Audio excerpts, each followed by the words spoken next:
기도하시겠습니다. 나의 계명을 가지고 지키는 자라야 나를 사랑하는 자니 나를 사랑하는 자는 내 아버지께 사랑을 받을 것이요 나도 그를 사랑하여 그에게 나를 나타내리라.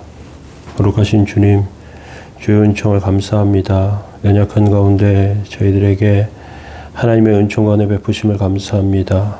정결치 못한 저희들의 삶을 주께서 인도하심, 도우심, 은총 베푸심을 통하여 정결케 하시고 날마다 새롭게 하시며 하나님의 뜻을 의지하는 삶을 살게 하여 주옵소서. 지키시고 인도하시는 주여, 저희들의 영혼과 삶에 큰 은혜 내려 주옵소서.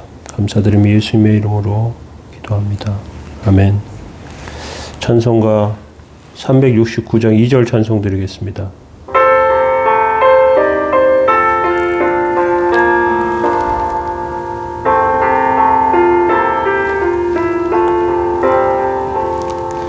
시험 걱정 모든 괴로움 없는 사람 누군가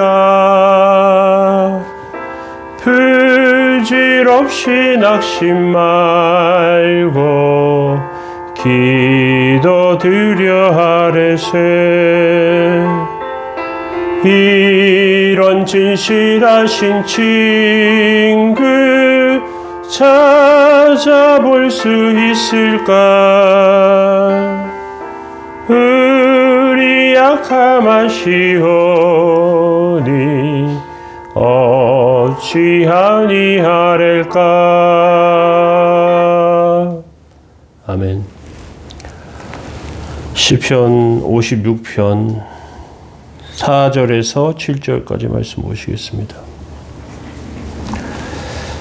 내가 하나님을 의지하고 그 말씀을 찬송하올지라. 내가 하나님을 의지하였은즉 두려워하지 아니하리니 혈육을 가진 사람이 내게 어찌하리이까.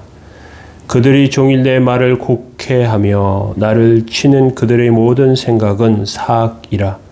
그들은 내 생명을 엿보았던 것 같이 또 모여 숨어 내 발자취를 지켜보나이다.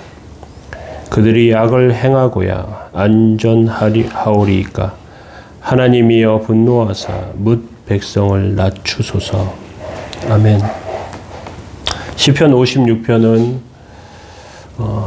다윗이 사울을 피해서 가드로 갔을 때 가드에서 죽을 뻔한 그런 위기 상황을 넘어가게 되는, 그 위기를 벗어나게 되는 그러한 사건을 배경으로 하고 있습니다. 다윗이 가드왕 아기스에게 항복을 하고 그 수하로 들어가려고 합니다. 이스라엘에서는 도저히 이제 피해 다닐 곳이 없었어요.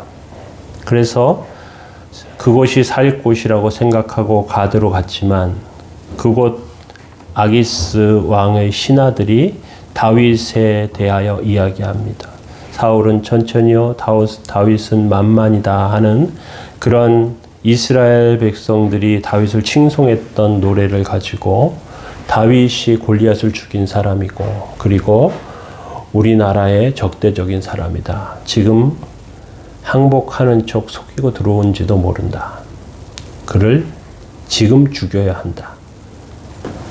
다윗은 죽음의 위험을 만나서 그는 가드에 잡혀버리고 맙니다. 그때 다윗은 미친 채 합니다. 그리고 다윗이 정말로 미쳤는 줄 알고 다윗을 내보내버리고 다윗은 도망치게 됩니다. 이 죽음의 함정에 어려움을 당한 다윗, 그는 매를 맞고 신문을 당했습니다. 굴복하지 않습니다. 그리고 하나님의 말씀을 암송합니다. 4절에 보시면 내가 하나님을 의지하고 그 말씀을 찬송하올지라. 내가 하나님을 의지하였은즉 두려워하지 아니하리이다. 혈육을 가진 사람이 내게 어찌하리이까. 내가 하나님을 의지했는데 혈육을 가진 사람이 어떻게 할 수 있겠냐. 하나님만 의지하는 것이죠. 모든 인간적인 방법을 어떤 의미에서는 다윗은 포기합니다. 할 수가 없어요. 이렇게 해보고 저렇게 다 안 됩니다. 필사적으로 노력해는 소용이 없습니다. 다윗 하나님만 붙잡을 수밖에 없는 상황입니다. 하나님의 말씀을 이렇게 붙잡으며 암송하며 그러면서 그 구절이 다윗에게는 어떻게 보면 삶의 노래가 되었습니다. 하나님의 말씀 가지고 찬송하게 되고요. 그리고 이런 효과는 다윗이 그러한 위기와 어려운 상황을 벗어나는 것으로 나타납니다.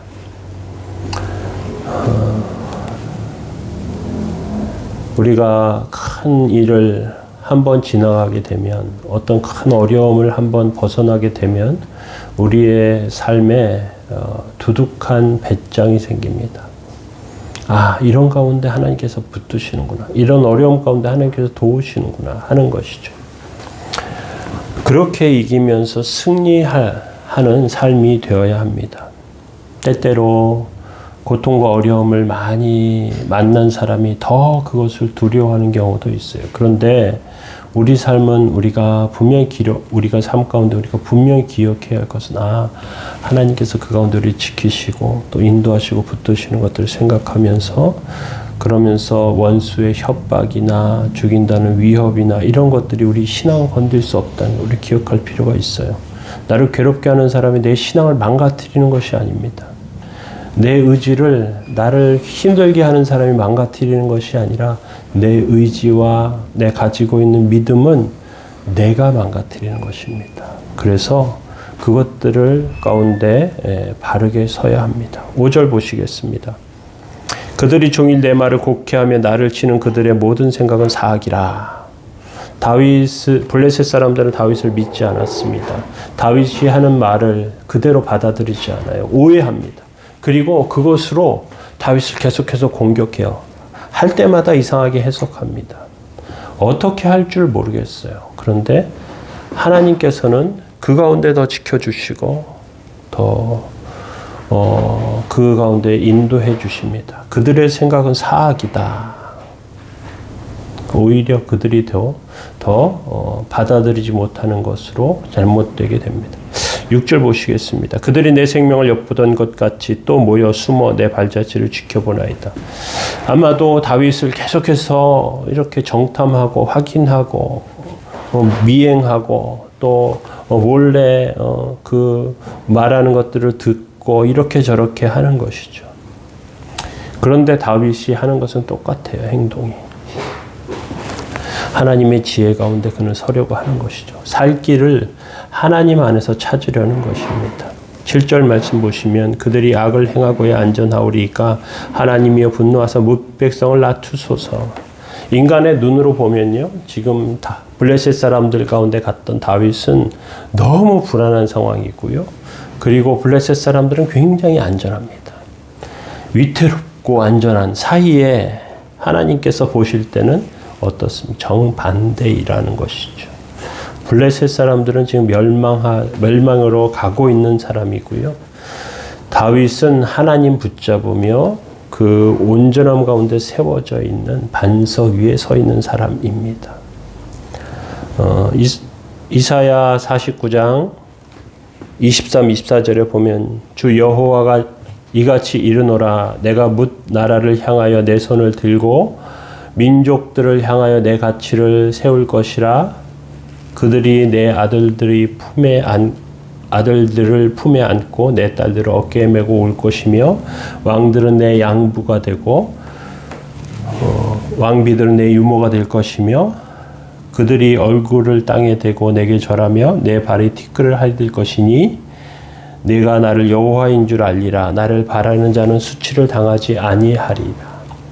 하나님께서 뭇백성들 가운데 하나님의 사람들을 높여주신다는 것입니다. 결국 이것은 다 블레셋 사람들을 하나님께서 낮추시고 그리고 하나님의 종을 높여주신다. 티끌 같은 곳에서 세우신다 하는 것이죠. 사무엘상 하를 보면 다윗의 스토리를 통해서 우리가 발견하는 것은 무엇이냐 하면 역전의 하나님이세요. 용사를 낮추시고 연약한 자를 세우시고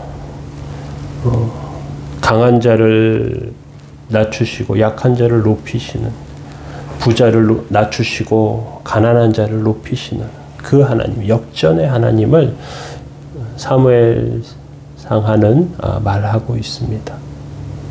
우리의 삶 가운데 우리가 얼마나 연약한지 발견하고 하나님 앞에 서게 되면요, 하나님께서 우리의 연약함을 온전함으로 바꾸시고 세우시게 됩니다.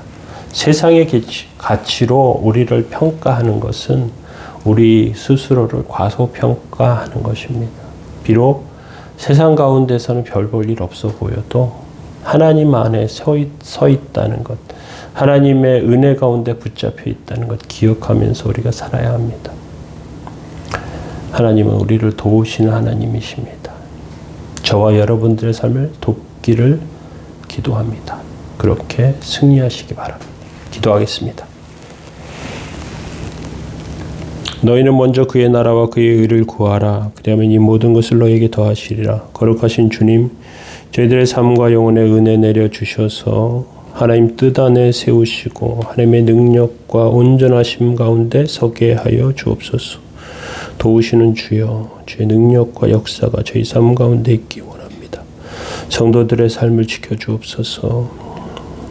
환경과 삶 가운데 하나님께서 보호하여 주셔서 도우시고 인도하심이 가득하게 하옵소서. 선한 이웃교회를 후원하며 섬기는 많은 손길들마다 그 삶에 빈궁함이 없게 하여 주시고 하나님의 은총과 은혜가 풍성케 하여 주셔서 기쁨과 감사가 넘치도록 주님 세워 주옵소서.